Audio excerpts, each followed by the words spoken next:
fiquei refletindo alguns dias nessa palavra, e estudando e falando, embora eu falei com ela, Deus, ruminando, botando para fora, botando para dentro, ruminando, pensando, escrevendo, pensando. E eu falei, Senhor, o que o Senhor quer falar conosco?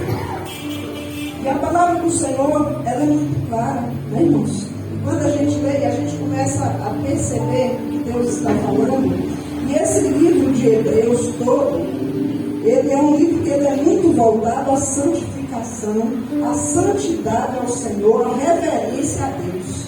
E aqui, quando nós vimos aí no versículo 19, Hebreus, ele começa, o autor de Hebreus, ele vai dizer que hoje nós temos intrepidez ou ousadia, por algumas versões bíblicas, para entrar no santo dos santos. E o interessante é que esse autor, ele diz, pelo sangue de Jesus.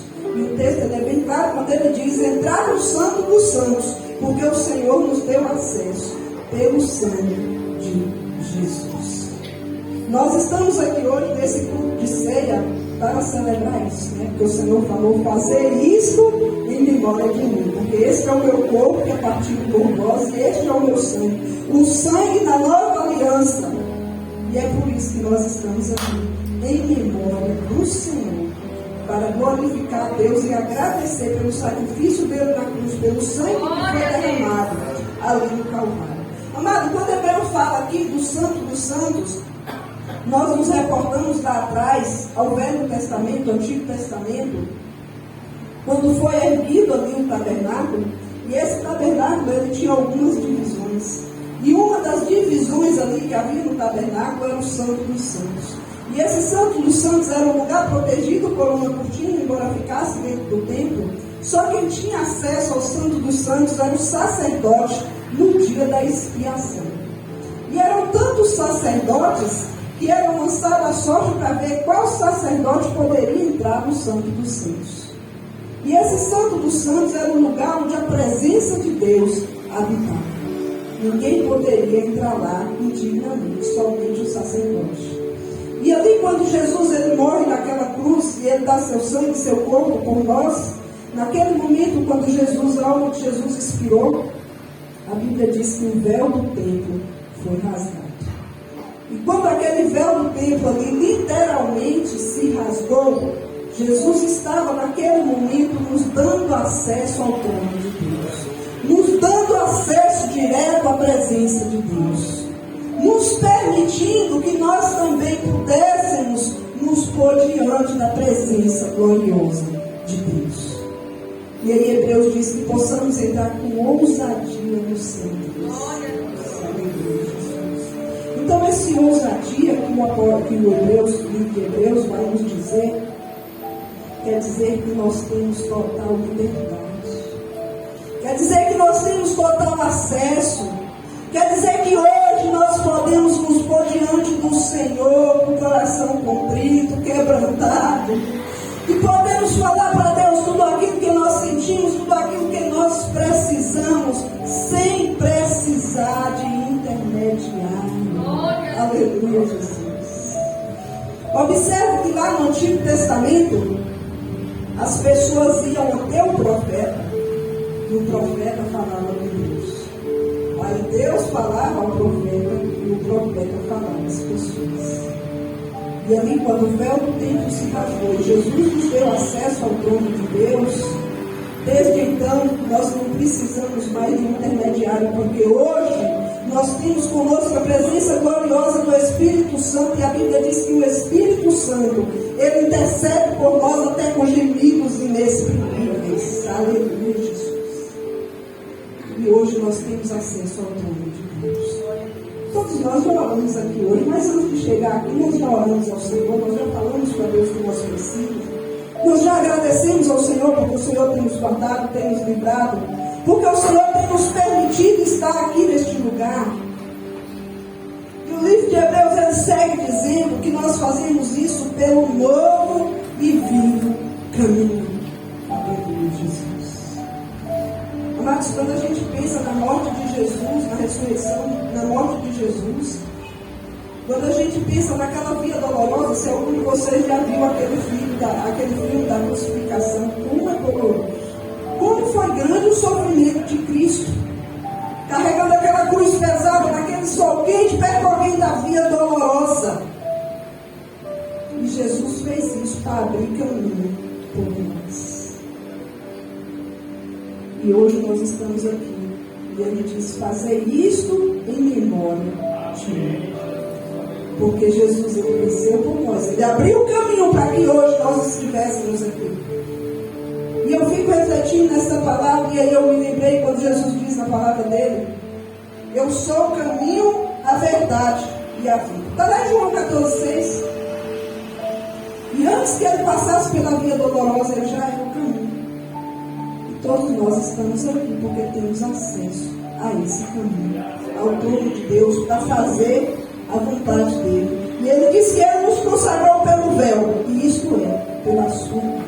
E quando Jesus ele falava ali para os seus discípulos na ceia, ele dizia: olha, tomai e comer, e ele mostrando o pão, e ele fazendo uma analogia daquele pão, que o pão deixou de ter só o sentido material, o alimento material, mas passou também a ser um alimento espiritual, porque ele diz: isto é o meu corpo que é partido por vós. E o livro de Hebreus ele vai dizer isso aí no versículo 20, porque ele nos consagrou pelo véu, isto é, pela sua carne. Amados, todos os dias nós precisamos ser gratos ao sacrifício de Cristo na cruz, porque de fato ele é o pão vivo que desceu do céu, ele é o alimento que tem nos sustentado nessa terra. E é tão somente pelo sangue dele que nós podemos vencer as lutas, as batalhas, as guerras que nós enfrentamos nessa terra, porque primeiro ele venceu por nós. E aí o livro de Deus ele segue dizendo que nós devemos nos aproximar do Senhor com sincero coração e plena certeza de fé.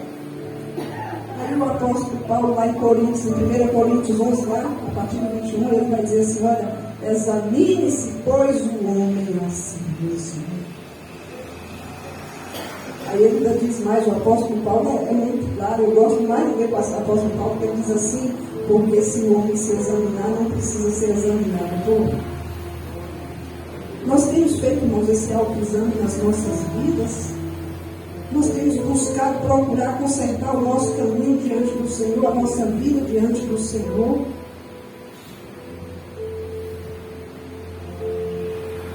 Porque todos nós temos áreas desertas nas nossas vidas que precisam ser alcançadas por Deus. Porque nós somos muito mais que a aparência, nós somos muito mais que a vivência, nós somos muito mais do que aquilo que demonstramos.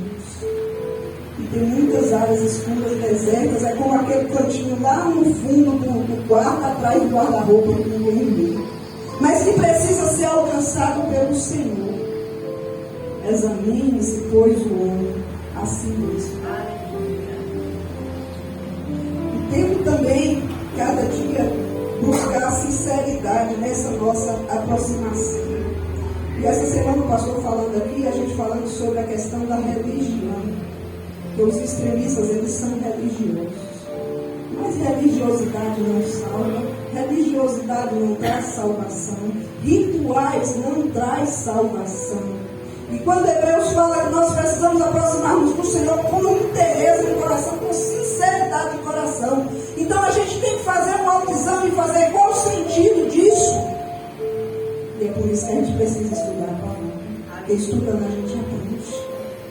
Mas quando a gente olha essa mesa tão linda, e a gente vê como é bonito, que cuidado, que zelo, que coisa maravilhosa a gente poder participar.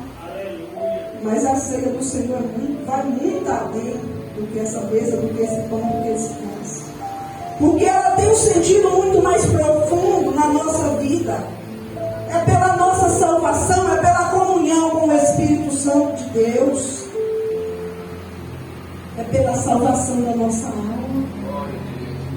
É pelo perdão de Deus para os nossos pecados. É pela paz, pela serenidade que Ele traz às nossas vidas, para a gente enfrentar os desafios que nós temos passado. E fazendo tudo isso, nós precisamos ainda guardar a confissão da nossa fé e da nossa esperança. E qual é a nossa esperança? A volta de Jesus. Nós estamos aqui, nós não somos daqui. Mas sabemos que o Senhor, nosso Deus, Ele vai voltar. Aleluia. E Ele tem lugar preparado para nós. E o apelido de Deus, Ele diz: guardemos firme a confissão da esperança, sem vacilar. Pois quem fez a promessa é fiel. E aí lá Paulo vai dizer, lá no livro de Coríntios ainda, e ele vai dizer assim: fazer isto em memória de mim.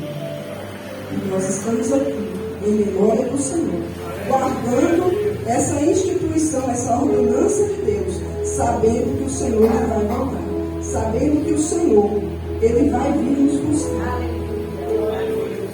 E para onde vai a nossa alma? Para o Senhor nos chamar. A gente sempre tem que se perguntar isso. Nós temos convicção da nossa salvação. Se o Senhor voltar hoje para mim ou para você, para onde vai a nossa alma? Nós temos certeza da nossa salvação, de que estamos na presença de Deus com sinceridade de coração, buscando obedecer ao Senhor, buscando obedecer a palavra do Senhor, que tem instrução para nós em todos os aspectos da nossa vida. Nós temos permitido que o Senhor visite as áreas desertas da nossa vida. É difícil porque todos nós temos um ego, a gente tem princípio, a gente tem uma natureza humana, a gente tem um caráter humano.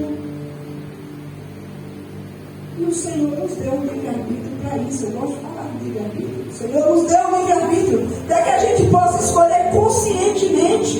Isso é o livre-arbítrio. Escolha consciente entre fazer a nossa vontade e fazer a vontade de Deus.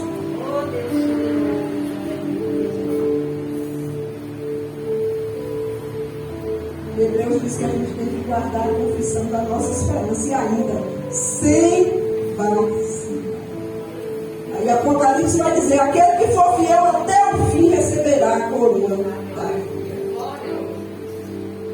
Amados, tem sido dias difíceis, dias que os valores estão invertidos, dias que as pessoas têm pregado heresias, dias que as pessoas têm vivido evangelho de conveniência, dias que as pessoas têm sido crentes também por conveniência, porque faz parte de uma religião. Mas o que é que nós estamos fazendo enquanto cristãos pela obra de Deus, pelo reino de Deus, para alcançar a salvação de Deus nas nossas vidas? Quem fez a promessa de Deus. O Senhor falou lá no livro de João, ele diz assim: olha, eu vou para o Pai, mas vou preparar-vos lugar, para que onde eu estiver, estejais vós também. Jesus já abriu o caminho. Ele deu o seu corpo ali na cruz, ele abriu o caminho para nós, ele é o caminho.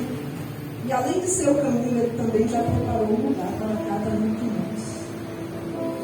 Agora, conquistar este lugar depende também de cada um de nós. O Senhor, Ele já tem preparado. Ele já tem tudo organizado. Mas nós temos que nos esforçar para alcançar este caminho. E não é de qualquer maneira, não. É procurando fazer a vontade do Senhor. É procurando dar lugar ao Senhor. E sabe o que mais Hebreus está dizendo aqui? Considerando-nos também uns aos outros para nos estimularmos ao amor e às boas obras. Não é de qualquer jeito que nós vamos alcançar a morada que o Senhor tem para nós. Amados, que testemunho nós estamos dando do servo de Deus? Que testemunho nós estamos dando de que somos fiéis ao Senhor, de que de fato o Senhor habita em nosso coração? Porque a partir do momento que eu professo uma fé, a partir do momento que eu digo que Cristo mora no meu coração, eu também tenho o dever de expressar que Jesus está em mim. Não é só frequentando os cultos, porque frequentar o culto é a parte mais fácil da vida cristã. Ouvir a pregação, participar do louvor é a parte mais fácil da vida cristã. O mais difícil é dar testemunho que de fato Jesus está na sua vida. Aleluia. Na forma de tratar o irmão, na forma de tratar lá o caixa do supermercado, na hora que recebe um troco errado que tem que devolver, que tem que pensar, quando acha algo que não pertence para devolver, quando vai responder o colega colega que lhe trata mal. Essa é a parte difícil da testemunha. E Hebreus está dizendo: consideremos-nos também uns aos outros. Aí ele diz: para nos estimularmos ao amor e às boas obras. E essa semana mesmo aqui, o pastor ainda falou do amor, eu falando aqui no estudo de terça-feira. O estudo é uma coisa maravilhosa. A gente aprende muito, fica refletindo. E as coisas ficam assim, pastor, martelando na cabeça da gente, né? Amar ao teu próximo como a ti mesmo.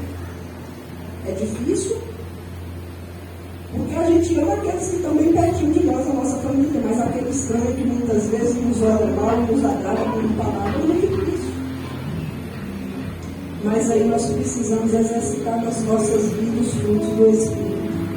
Imagine, irmãos, vamos imaginar, porque não cabe no nosso entendimento, a gente não tem como mensurar a grandeza de Deus, a santidade de Deus, o tamanho da bondade, da misericórdia de Deus. Isso não cabe no nosso entendimento, vai muito além do que a gente pensa, que a gente imagina. E a Bíblia diz que Deus, Ele é longânimo. Sabe o que é isso, irmãos?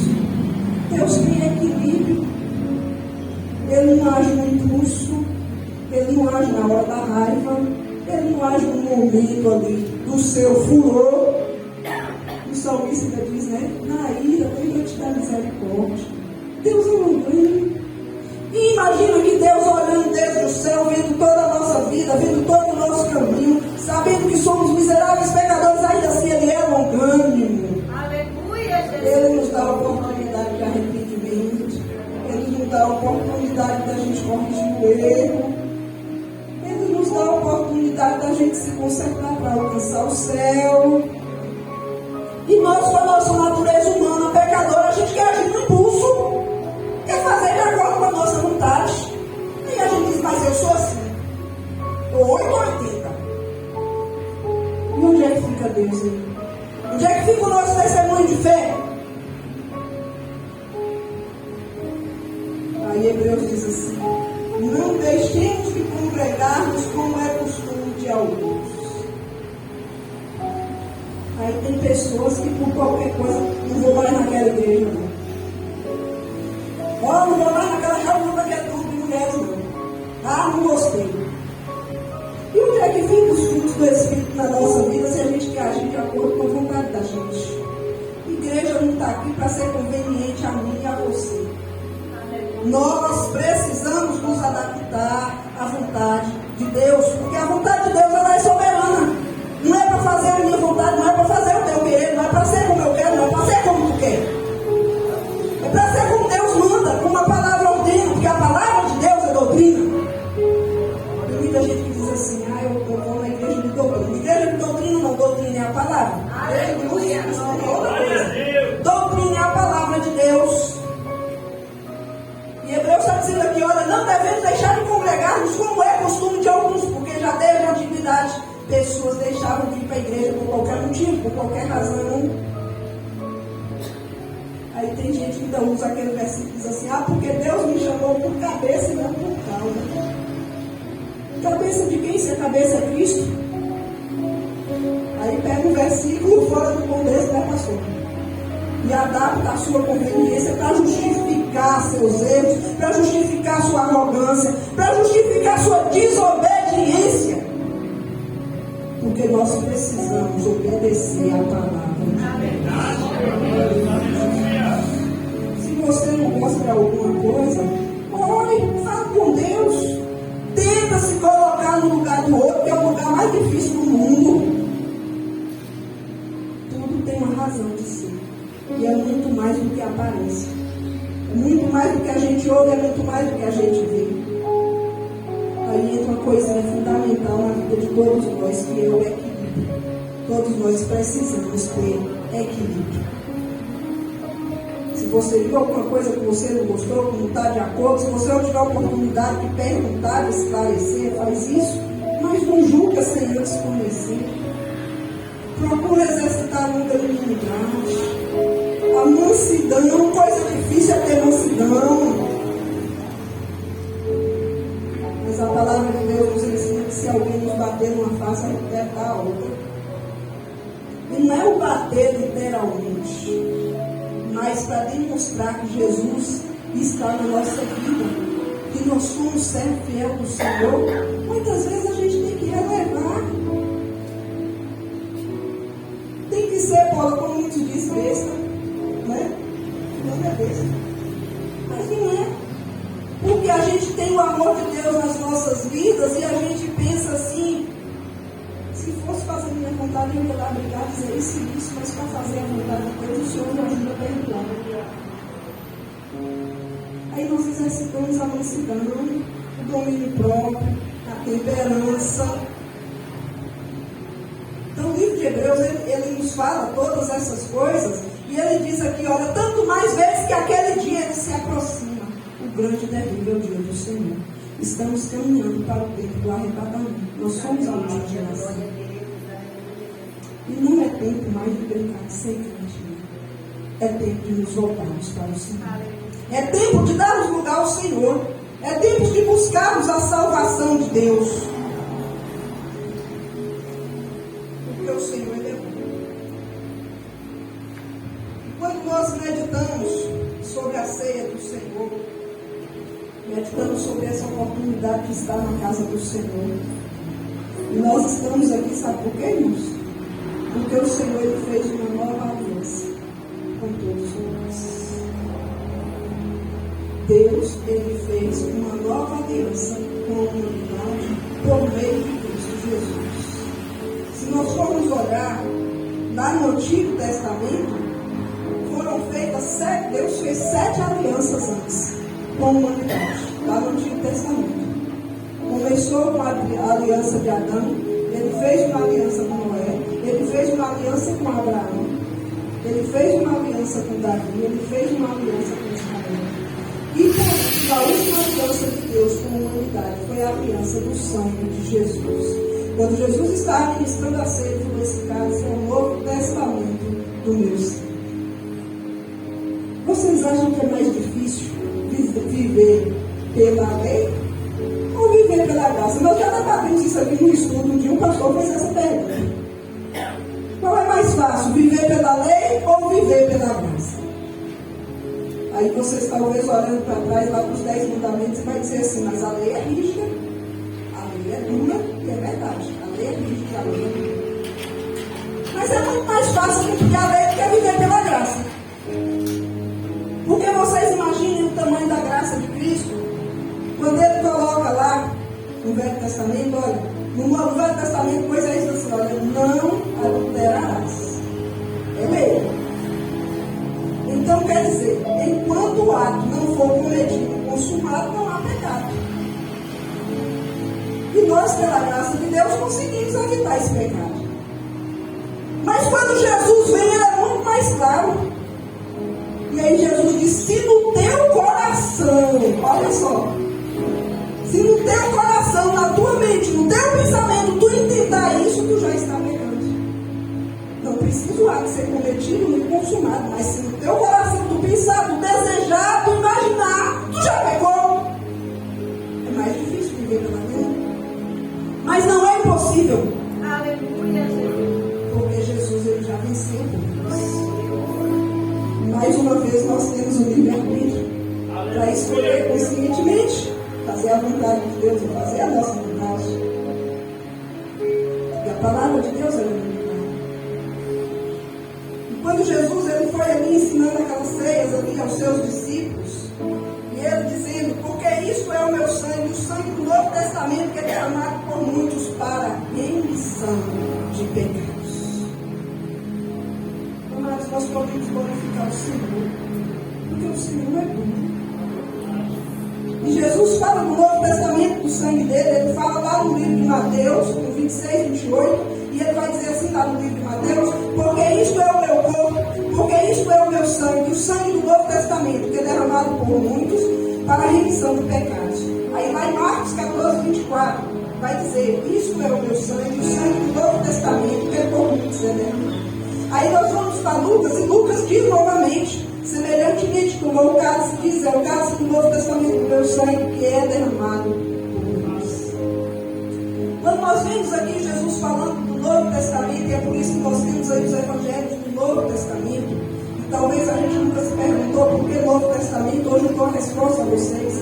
O Novo Testamento ele foi firmado na aliança de Cristo por meio do sangue dele, que foi derramado por mim e por você.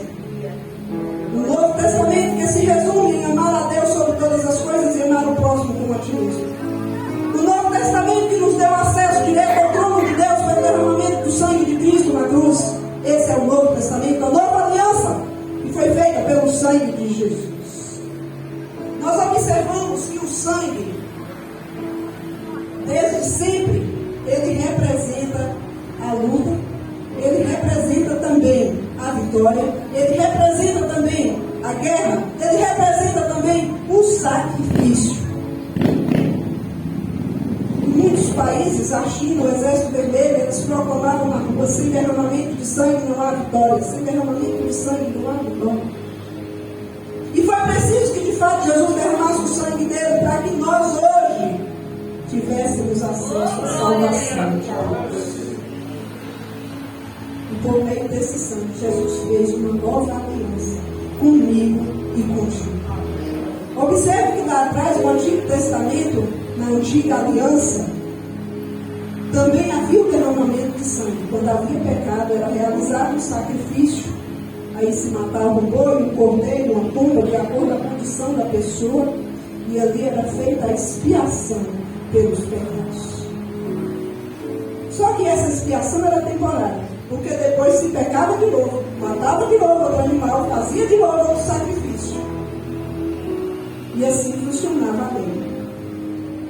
Então, antigamente, no Velho Testamento, as pessoas, a antiga aliança do Velho Testamento, ela era baseada na obediência à lei e no sacrifício de animais para expiação de pecados. Mas hoje nós vivemos pela graça. Porque quando o Senhor, ele derramou o seu sangue, ele estava nos dando o perdão dos pecados, tendo domínio sobre a morte e nos dando acesso ao reino de Deus. Então, por isso hoje nós estamos aqui. E quando ele diz: fazer isso em memória de mim. Nós estamos aqui todos nesta manhã em memória de Jesus, buscando a sua salvação e esperando que de fato ele venha para nos levar para o lugar que ele tem preparado para cada um de nós. Amados, o sangue de Jesus é tem todo o poder. Tem até louvores que diz, né, que o sangue de Jesus tem poder, e realmente o sangue de Jesus é poder. E é por esse sangue que nós somos libertos, que nós somos perdoados dos nossos pecados. Porque o sangue de Jesus, ele remove a culpa e ele tira o poder do pecado. A Bíblia diz ainda que teus pecados fossem como a escarlata ou vermelho como o sangue, o Senhor os torna branco como a neve. Porque o sangue de Jesus, ele nos purifica de todo o pecado. João 17 afirma isso. O sangue de Jesus nos purifica de todo o pecado. Você tem clamado pelo poder do sangue de Jesus para a tua vida? Tem clamado que de fato esse sangue de Cristo que foi derramado naquela cruz venha purificar a tua vida, venha purificar a tua alma? Mas é tão importante a gente aprender a palavra do Senhor, é tão importante a gente dar lugar a Deus na nossa vida, é tão importante a gente estar meditando na palavra de Deus, porque a gente aprende que o sangue de Jesus Cristo ele tem todo o poder. O sangue de Jesus ele cura as feridas, tanto espiritual quanto física, cura a enfermidade da alma, cura a enfermidade do corpo. Isaías 53:5 vai dizer isso. Pelas suas pisaduras fomos sarados. O castigo que nos traz a paz estava sobre ele, e pelas suas pisaduras fomos sarados. Amados, Jesus já venceu por mim e por você. Nós temos acesso hoje a um Deus Todo-Poderoso que tem cuidado de nós. Hoje nós não precisamos mais ir atrás do profeta, porque a gente tem acesso ao trono de Deus. E onde a gente se ajoelha e clama e a gente fala com o Senhor, Ele se faz presente para abençoar a nossa vida. Porque essa aliança de sangue foi feita, ela não pode ser. não por nós que somos fracos, mas tão somente pelo poder do Senhor que derramou seu sangue e fez um pacto de aliança com nós, um pacto que não pode ser quebrado. Porque o Senhor ele não volta atrás na sua palavra, ele não volta atrás na sua promessa. O sangue de Cristo ele é a base da nossa justificação. O sangue ele é a base da nossa fé, é o meio para alcançá-la. E a ressurreição é a prova. E quando Jesus derramou seu sangue, ele diz assim: olha, eu vou passar por isso. Eu vou ser crucificado, eu vou ser morto, mas ao terceiro dia eu vou ser ressuscitado. E essa é a prova de uma aliança que jamais será quebrada. Porque tudo que o Senhor falou, ele cumpriu. Aleluia. Porque o sacrifício de Cristo ele não foi cumprido. E enquanto ele estava ali, naqueles 3 dias que o Senhor passou ali, ele foi no inferno e ele tomou a chave da morte. E ele tem domínio sobre a morte e a vida. Então, amados, que possamos valorizar o sacrifício de Cristo, que possamos valorizar a presença de Deus nas nossas vidas, e possamos valorizar a oportunidade de estar na presença do Senhor, de buscar a presença do Senhor, de estar na casa do Senhor. Porque ninguém que busca Deus fica sem resposta. Desde o momento que a gente entra na casa de Deus, que a gente começa a falar com Deus, a partir do momento que a primeira pessoa entra no templo, o Espírito Santo de Deus ele já se faz presente. A presença de Deus ela é manifesta. Deus fala através do louvor, Deus fala através da oportunidade, Deus fala através da palavra. Depende de você estar com o coração aberto para ouvir. Depende de você estar atento para receber. Porque o sangue de Jesus ele nos justifica. O sangue de Jesus ele nos cura.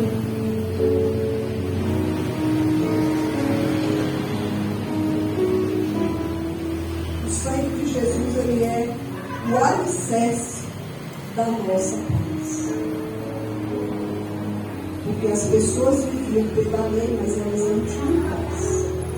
Elas viviam pela lei, até obedeciam a lei, mas elas não tinham a salvação de Deus. Tanto é que aquele mancebo rico, quando ele foi até Jesus, e aí ele perguntou: Jesus, o que é necessário para que eu tenha a vida eterna?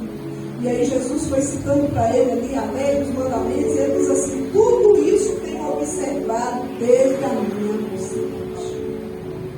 A lei não me dá paz, a lei não me dá vida eterna. Mas o sangue de Jesus, ele traz tudo aquilo que nós precisamos. Ele traz tudo aquilo que é necessário para que a gente tenha uma vida próspera espiritualmente, uma vida próspera materialmente. E sobretudo ele traz a paz que nós precisamos. Ele traz a serenidade para enfrentarmos as situações. Quando nós clamamos pelo sangue de Jesus, nós recebemos a graça de Deus. Nós recebemos a paz de Deus. Nós recebemos o perdão de Deus. E sobretudo nós temos acesso a Deus. Então, amados, que possamos valorizar o sangue de Jesus. Que possamos valorizar o sacrifício de Cristo junto na cruz. Que possamos cada dia também dar lugar à presença de Deus nas nossas vidas. Porque ao fazer isso, amados, nós estamos primeiro cumprindo a ordenança de Deus. A ceia é uma ordenança de Deus. O batismo é uma ordenança de Deus. E o Novo Testamento nos assegura que nós, se nós fizermos isso, nós vamos alcançar a salvação de Deus. Quando nós participamos da ceia do Senhor, quando nós obedecemos à vontade de Deus, nós também estamos reafirmando o nosso compromisso com Deus. Aleluia, Jesus. Porque tem gente que pensa assim: eu vou lá na igreja, eu já não fui tal dia, vixe, daí a pouco o povo vai pensar que eu nem sou mais crente. Tem gente que pensa assim, que vem mais louco para mostrar aos outros porque pela necessidade real de buscar a Deus. Porque tem pessoas que querem aparentar religiosidade. Mas é muito mais do que isso. Quando a gente assume o compromisso de servir a Deus, quando a gente assume que Cristo manda nas nossas vidas, a gente tem prazer de estar na casa do Senhor. A gente tem prazer em participar dos eventos na casa do Senhor. A gente aguarda ansioso pela ceia do Senhor. Porque sabe que cada dia que nós estivermos fazendo isso, nós estamos também anunciando a morte do Senhor até que Ele venha. Estamos também dando lugar a Deus nas nossas vidas e sermos curados das nossas feridas. E sobretudo, amados, quando nós participamos da ceia do Senhor, quando nós temos prazer em estar na casa do Senhor, quando nós de fato buscamos a Deus pela nossa necessidade de estar em comunhão com Deus, nós estamos também celebrando a vitória de Cristo sobre o pecado. Estamos afirmando ao mundo, ao inimigo, que ele não tem poder sobre as nossas vidas, porque de fato nós somos servos de Deus. Amém? Então que possamos cada dia valorizar o sacrifício de Cristo, valorizar a oportunidade de estar na casa de Deus, valorizar a obra de Deus nas nossas vidas, não tratar a nossa vida cristã como fosse qualquer coisa, não, mas como um compromisso de fé, como um compromisso com Deus Altíssimo. Aleluia. Que já venceu por nós. Não é fácil. Jesus, lá no livro de João, capítulo 16, versículo 33, ele vai dizer assim: olha, eu tenho-vos dito isso, e eu disse hoje todas essas coisas aqui para vocês, que é tudo da palavra. E ele diz assim: olha, para que em mim tenhais paz, no mundo tereis aflições. Amém, irmãos? Mas Jesus nos instruiu todas essas coisas para que nós tivéssemos paz. Para que nós soubéssemos, olha, não vai ser fácil a vida de vocês na terra, vocês vão enfrentar prova, vocês vão enfrentar lutas, vocês vão enfrentar momentos de dúvidas, vocês vão enfrentar momentos de tristeza, vocês vão passar por muitas coisas difíceis. Mas eu estou dizendo a vocês, tenham paz, tenham ânimo, porque todas essas coisas eu já venci. E eu já abri o caminho pelo meu sacrifício na cruz, pelo meu corpo, pelo meu sangue que foi derramado, para que vocês tenham paz. Aleluia. Para que vocês tenham certeza da salvação. Para que vocês tenham convicção de que eu sou um Deus vivo, que tenho cuidado de vocês. Amém? E possamos cada dia dar lugar a esse Deus vivo e valorizar a aliança de Cristo na cruz. Sabe por quê, amados? Porque pelo sangue de Jesus nós temos acesso ao trono de Deus para dizer a Ele tudo aquilo que nós precisamos. Né, Eva? Aleluia. Pelo sangue. Ele escolheu, pelo sangue.